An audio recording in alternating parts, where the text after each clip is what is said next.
नमस्कार, मैं राकेश परमार और आप देख रहे हैं महत्वपूर्ण मुद्दा।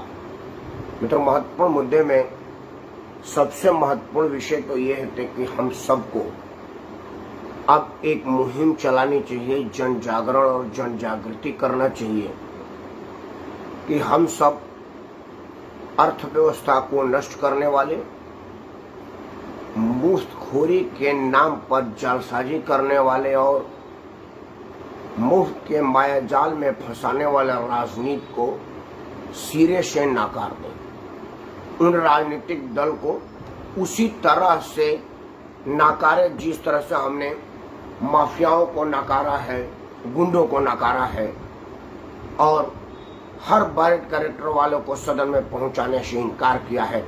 पिछले कुछ सालों से दिख रहा है कि जो बाहुबली लोग पर्चा भर के आते थे और चुनाव जीत जाते थे, वो सब के सब सदन का मुंह नहीं देखे। इसी तरह की कठोर निर्णय आपको लेनी पड़ेगी, क्योंकि ये मायाजाल है। ये ठीक उसी तरह का भ्रम है जैसे एक कुत्ता हड्डी को चाटता है और उस हड्डी से उसका मुंह जख्मी होता है और उसी का खून उस हड्डी पर गिरता है और उसी खून को चाट करके ये खुश होता है कि मेरे हड्डी में से खून खा रहा हूं। जबकि सच्चाई होती है कि ना सिर्फ वो अपना खून खा रहा है बल्कि वो अपना मुंह भी जख्मी कर लेता है। जब हड्डी टूट के उसके गले में फंस जाती है तो फिर वो उस हड्डी को ना तो निगल पाता है ना उगल पाता है। इसी को कहते हैं गले में हड्डी अटकना। फिर वो छटपटा करके सर पटक पटक करके मर जाता है। वो सीन बड़ा दुर्दांत और दर्दनाक होता है। अगर आप में से किसी को अनुभव न हो तो श्रीलंका के हालात को एक बार नजर मारिएगा और उसके नेताओं के किए काम और उनके परिणाम पर एक बार देखिएगा तो आपको लगेगा कि मुफ्त कितना ज्यादा महंगा होता है। महत्वपूर्ण विषय तो इससे बड़ा कुछ था नहीं, लेकिन हमने कहा कि ये शुरुआती अनुरोध के बाद आज का विषय पर ध्यान आकर्षित करते हैं। मित्रों, आज का मेरा हेडलाइन है कि आखिर ममता बनर्जी अपने उस भ्रष्टाचारी मंत्री पर इतना ममता क्यों निछावर कर रही है, इतना ममता क्यों दिखा रही है। अब आप बताएंगे कि भाई ममता बनर्जी ने उनको मंत्रिमंडल से हटा दिया, तृणमूल कांग्रेस ने उनको सभी पदों से मुक्त कर दिया। नहीं, ये बात अगर आप समझ रहे हैं तो ममता बनर्जी सही है। ममता बनर्जी जीत गई और ममता बनर्जी ने जो सोच करके किया था वो हो गया। लेकिन हमारा काम तो है आंखें खोलो भारत कहने का, अंदर की बात बताने का और आपको उन मुद्दे को समझाने का जितनी अपनी समझ है। हालांकि आपका समझ मुझसे ज्यादा है और आप समझदार हैं, लेकिन पता न क्यों मतदान के टाइम में आपकी समझ कहाँ चली जाती है। उन्हीं दिनों को आपको याद कराना है और उन्हीं विषयों पर आपको होशियार करना है। मिनटों, पार्थ चटर्जी की अकूत संपत्ति उनके महिला मित्र के हाथ से बरामद हुई है। एक तो अगर हंसी मजाक में कहा जाए तो ये भारतीय बैंक और भारतीय पत्नियों के लिए डूब मरने वाली हाल है कि लोग भाग बैंक और पत्नी से ज्यादा गर्लफ्रेंड पर भरोसा कर रहे हैं कि ये धन उनके यहाँ सुरक्षित होगा। लेकिन परिणाम को देखने के बाद अब पत्नियों को खुश होनी चाहिए कि वो कहेंगे कि कम से कम धन हमारे पास होता तो कुछ तो हमारे हक में होता।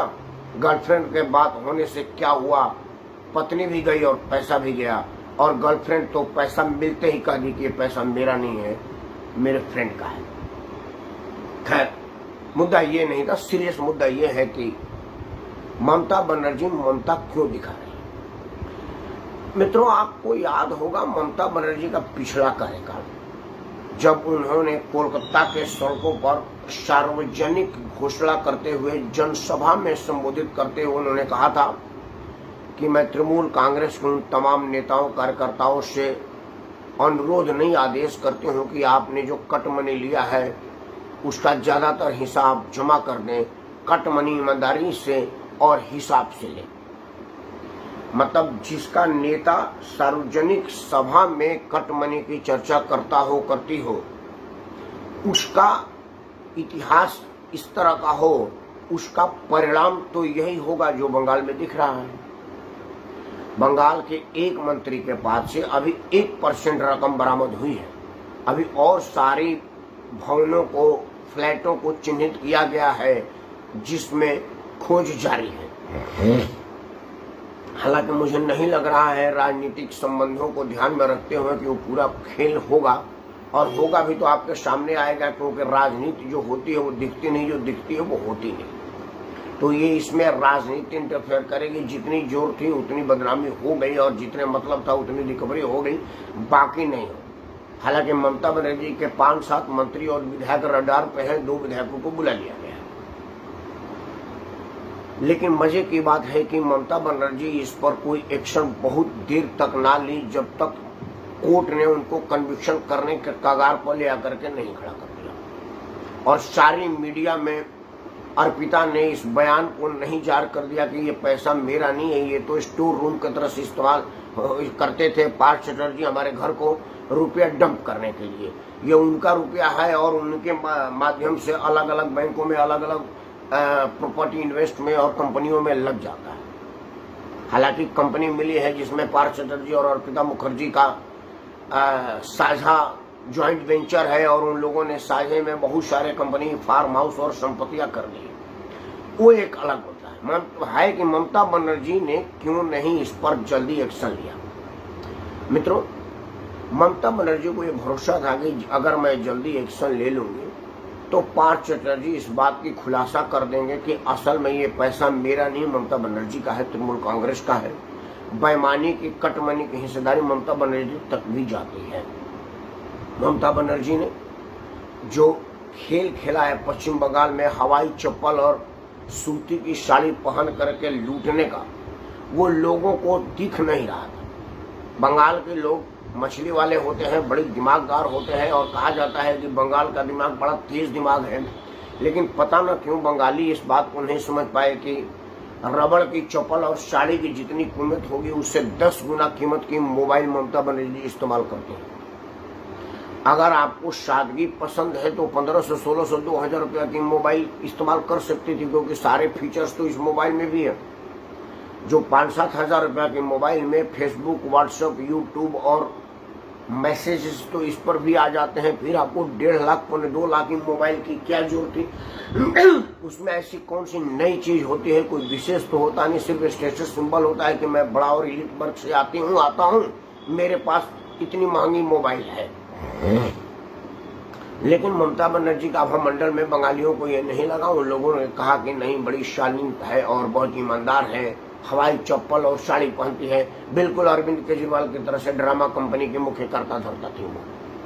लेकिन अब चीज खुल गया है, बंगालियों की आंखें खोलने के लिए पर्याप्त है, और जब जांच निकली है तो दूर तक जाएगी। और मुझे भरोसा है कि जांच एजेंसी का गाड़ी जा करके ममता बनर्जी के दरवाजे पर ही लगेगी।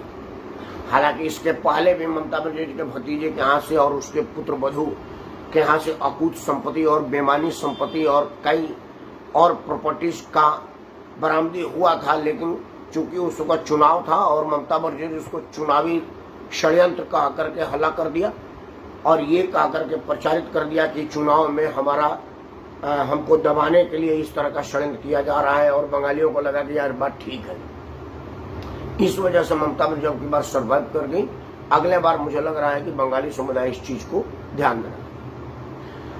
मित्रों, आज एक और घटना हुआ पश्चिम बंगाल में, लेकिन वो मामला पश्चिम बंगाल में हुआ लेकिन पश्चिम बंगाल से संबंधित नहीं था। झारखंड के कांग्रेस विधायक की गाड़ी में से करोड़ों रुपए की जब्ती हुई है बंगाल के हावड़ा में। हावड़ा में झारखंड के विधायक जा रहे थे, उनके गाड़ी में कुछ संपत्ति पड़ी हुई थी, करोड़ों रुपए के नगदी और भी बेशकीमती चीजें बरामद हुई है।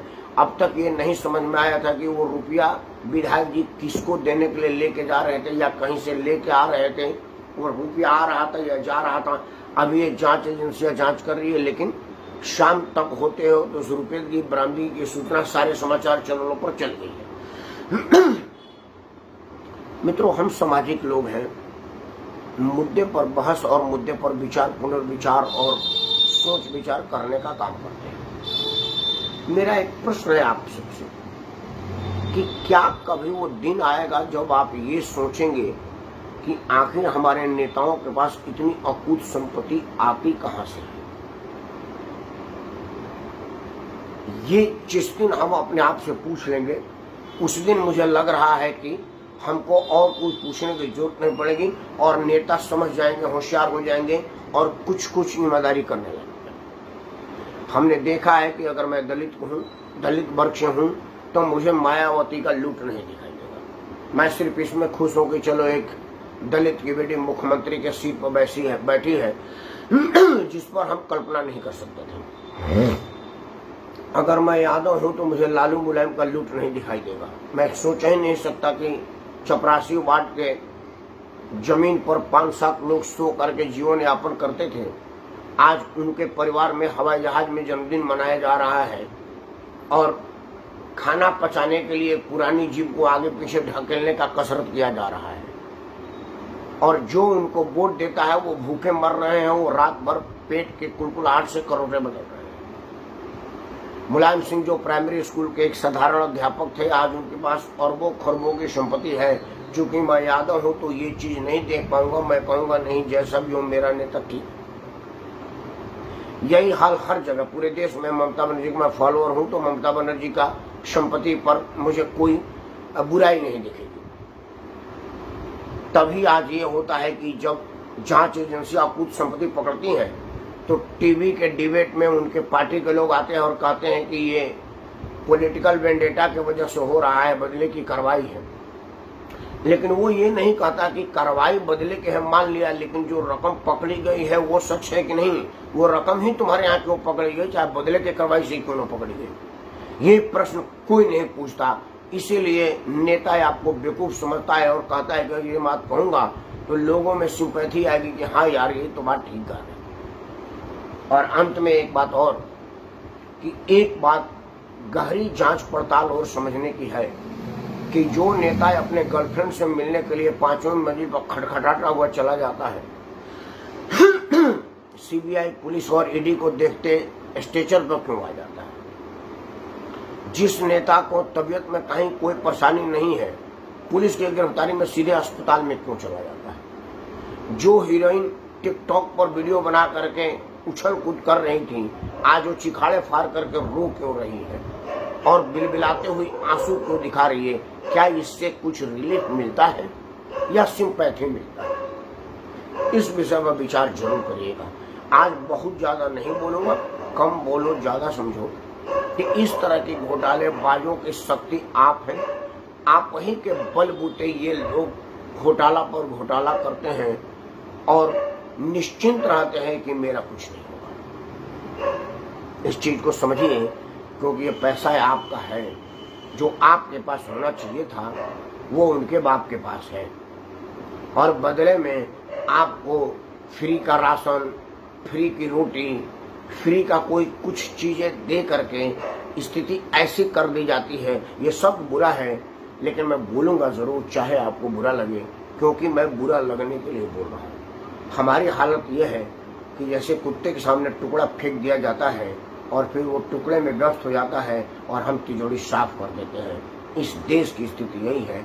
राजनीतिक लोग हमारे सामने टुकड़ा फेंक देते हैं थोड़ी बहुत मुफ्त की, और हम उसी को चाटने लग जाते हैं और वो हमारी तिजोरी को साफ कर देते हैं। जिस दिन ये बात आपको समझ में आ जाएगी, मेरी बातें कड़वी नहीं अच्छी लगने लगेगी। सोचेगा जरूर, और अगर आप सोचेंगे तो जरूर समझेंगे कि मैं सही कह रहा हूँ और आप गलत कर रहे हैं। जय हिंद, धन्यवाद।